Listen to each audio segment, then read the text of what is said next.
On March 20th, 1995, during the morning rush hour, members of a specific organization attacked the Tokyo subway station. They released sarin gas, a deadly nerve agent, on various subway lines that killed 14 people and wounded 1,000 more.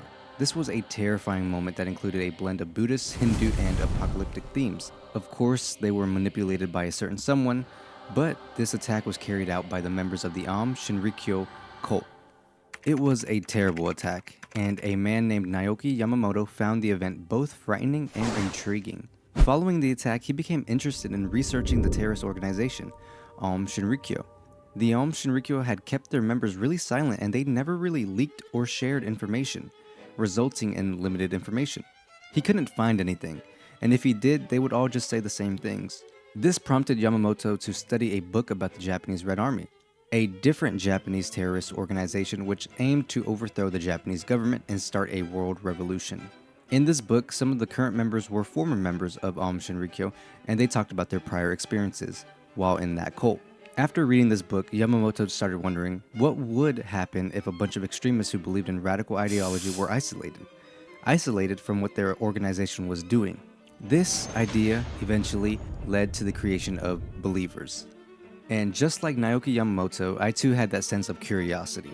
But there was just one thing. Why?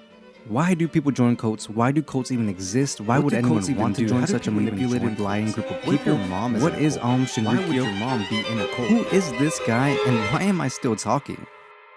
Do you want to go home?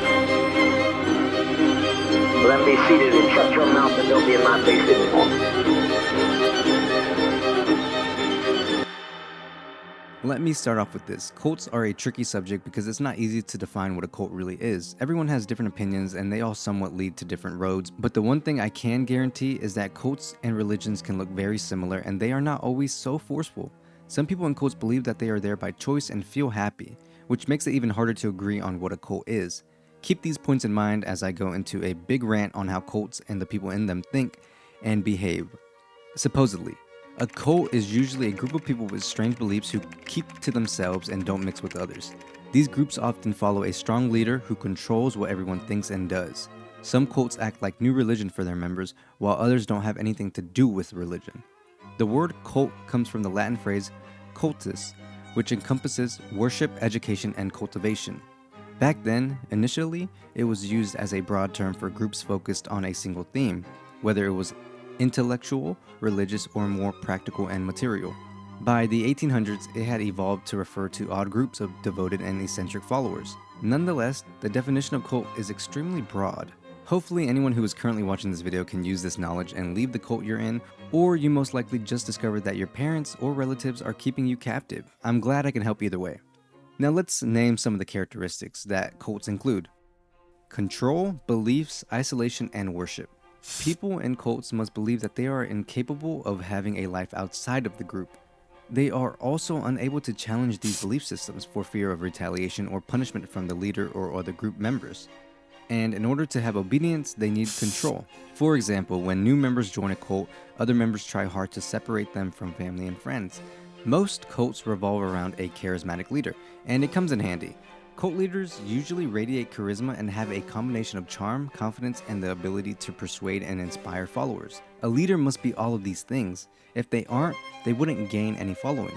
This charisma enables them to build a power dynamic in which followers trust and submit to their leader. Okay, so now that I've given you somewhat of an idea, let me talk about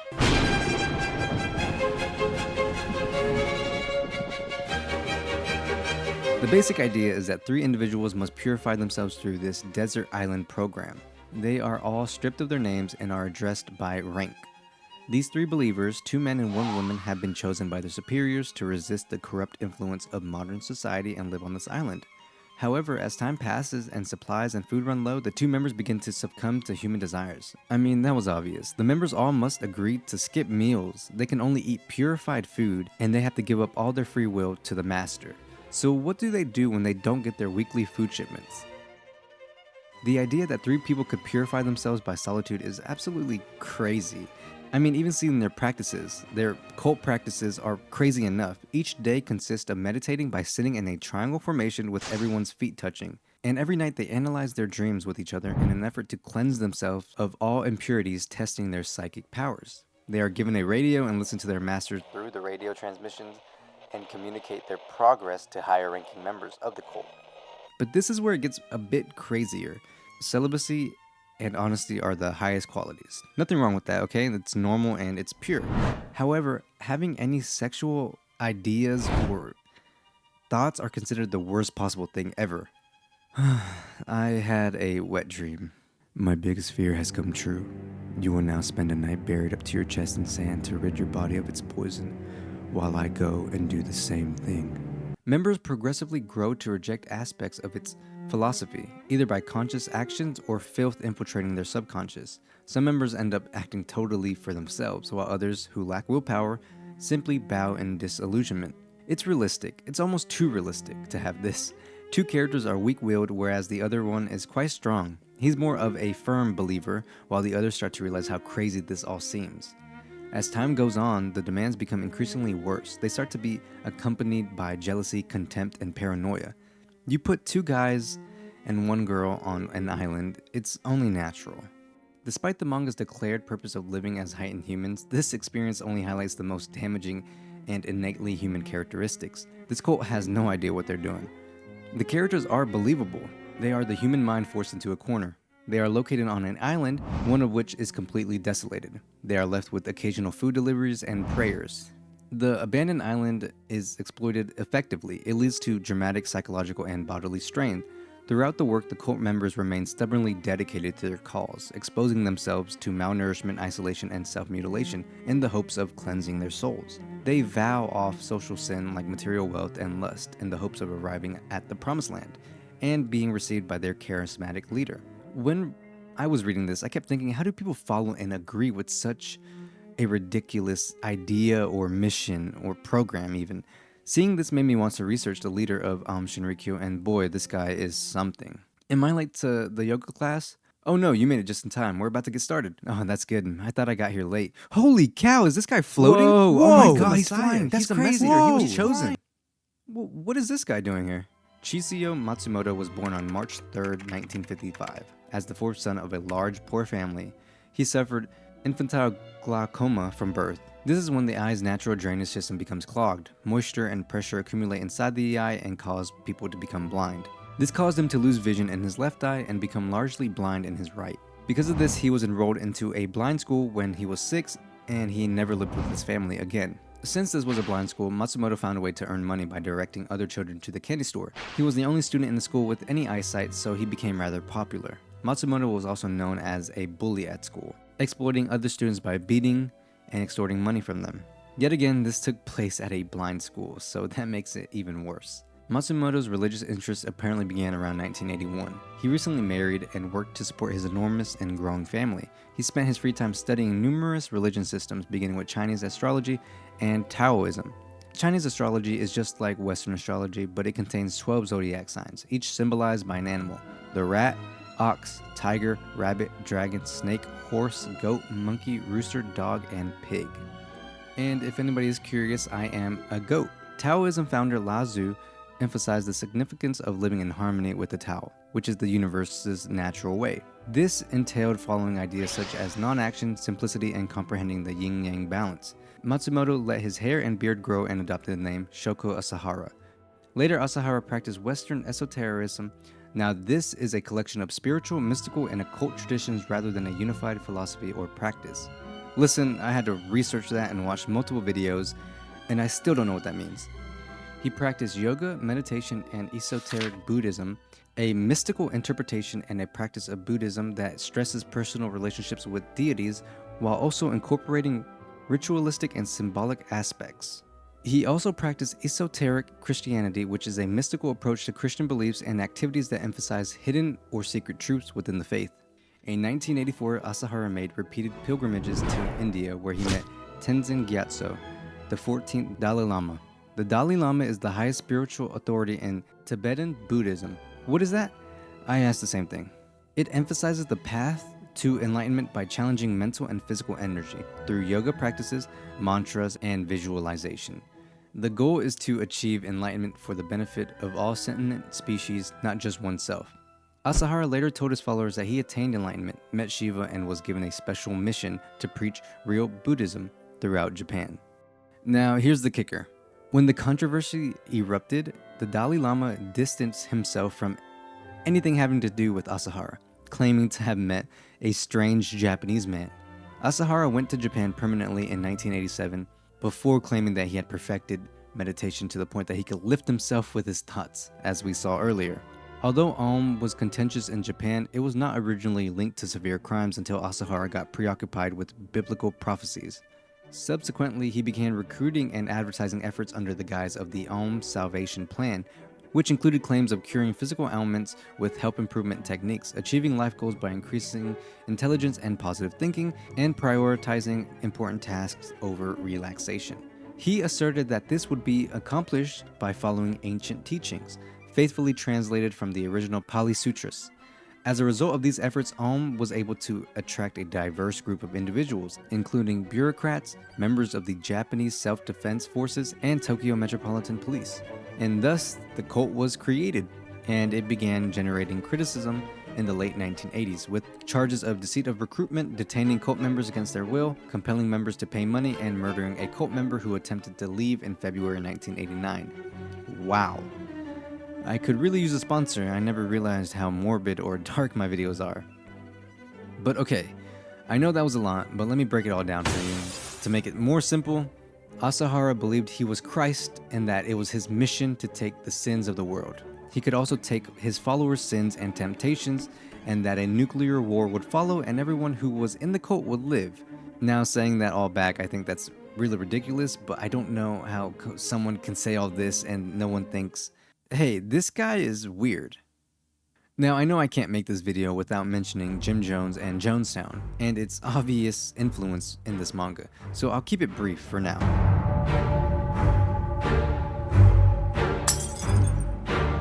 Jim Jones created the People's Temple, which was a Christian church, but it had since evolved into a blend of Christianity, socialist ideology, and communist ideals, with a particular emphasis on racial equality.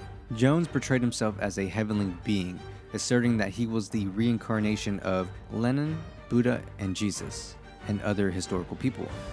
And because of this, it led to the Jonestown Massacre.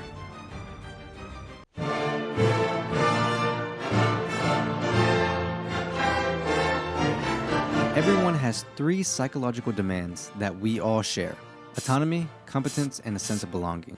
Autonomy is the capacity to make an informed, uncoerced decision. Its purpose is to free people from limitation and compulsion, allowing them to live complete lives. Perhaps the most essential defining feature of a cult is to decrease individuals' autonomy. Cults control people, the way they think and the way they behave. Their choices about who they associate with and what jobs they have, who to marry or what relationships you can and can't have, and most importantly, what to believe in. By removing a sense of autonomy, individuals become mere tools of leadership and frequently act in ways that are not in their best interest. At its heart, competence refers to the capacity to perform a task successfully. We all want to feel exceptional. We all want to believe that we are capable of doing something worthwhile. Many people battle with self-doubt. These cults' promises appeal to people's urge, that urge to feel wanted and to be successful. They are persuaded that their personal difficulties require more work, devotion, and love for their leadership, leaving them on the hook with a promise of competence that never fully materializes. Most cults employ techniques to make the group appear to be nice, enticing, and a warm community to belong to. Acceptance creates a sense of security and support, which is known as belonging. It's not a surprise that people who are socially isolated or going through a transition are more vulnerable to destructive cults. Why stay at home, feeling unhappy and lonely, when there are so many nice, friendly people nearby? Perhaps if the other two components prove to be simple lies, the sensation of connection and belonging will persist and get even stronger. When you are closer to group members, you develop deeper social relationships and a sense of belonging. Belonging to the group may also imply that you are connected to something far larger, such as God, the future of humanity, or a universal truth. The desire to preserve this community and the fear of losing it are compelling reasons to stay. Now, they are human. Most points of views push members to mental extremes, causing them to lose touch with what they formerly held dear. All are pushed into exclusion with the belief that not only the modern world but all of its people are filthy and undeserving of life. That in itself conveys a strange perspective on existence, one found only in such a cult. Wow, I said a lot. There are some spoilers here, so be careful. At the top is the chairman, who is thought to be the closest to the master's teaching and is almost like a lingering figure who prescribes ceremonies to the vice chairperson and operator. Unsurprisingly, this system is abused, and he is abusive. It results in mostly violence and torture. At first, the abuse was minor and consistent with the cult's principles. That was until the two lower ranking members form a sexual relationship, and the chairman begins to abuse his position in order to take the female away and make her his personal companion.